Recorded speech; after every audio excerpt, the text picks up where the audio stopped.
تھا کہ اللہ نے جب سب کی موت کا وقت مقرر کر رکھا ہے، نہ اس سے پہلے موت آئے گی نہ اس کے بعد، تو پھر دوا اور پرہیز کا کیا فائدہ؟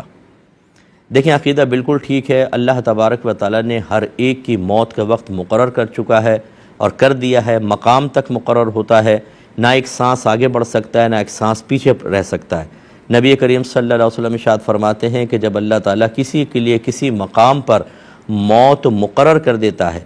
اب اگر وہ دور بھی ہوتا ہے تو اللہ تعالیٰ اس کے لیے اس مقام تک پہنچنے کے لیے کوئی کام پیدا کر دیتا ہے اور وہ خود چل کر اپنی موت کے مقام پر آتا ہے اور موت کا شکار ہو جاتا ہے۔ یہ بالکل ٹھیک ہے، لیکن اس چیز کو، اس صحیح عقیدے کو ذہن میں رکھ کر یہ نتیجہ نکالنا کہ پھر دوا کا کیا فائدہ، پرہیز کا کیا فائدہ، موت تو آنی ہے،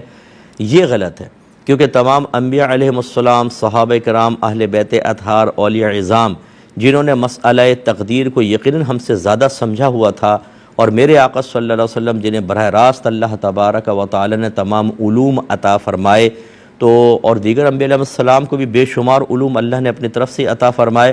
تو انہوں نے ہمیشہ اسباب ظاہریہ کو اختیار کر کے رکھا۔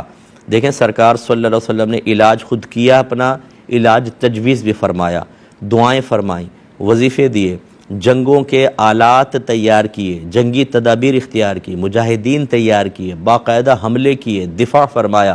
اگر یہی کہتے کہ موت تو لکھی ہوئی ہے تو ہمیں کیا ضرورت ہے لڑنے بڑھنے کی، مرنا ہے مر جائیں گے، انہوں نے تو ایسا نہیں کہا۔ اس کا مطلب یہ ہوا کہ عقیدہ یہی رکھیے جو بیان کیا گیا، بالکل ٹھیک ہے، لیکن اسباب ظاہریہ اختیار کرنا اور اس یقین کے ساتھ کہ اسباب ظاہریہ میری موت کو دور نہیں کر سکتے، اگر موت آئے گی تو تمام تر احتیاطیں کرنے کے باوجود بھی آ جائے گی، لیکن چونکہ یہ تدابیر اختیار کرنا میرے آقا صلی اللہ علیہ وسلم کی اور دیگر انبیاء علیہ السلام کی اور محبوبان خدا کی سنت ہے، لہذا میں سنت کی نیت سے اس کو اختیار کر رہا ہوں، تو ہر چیز اپنی جگہ بالکل درست رہے گی۔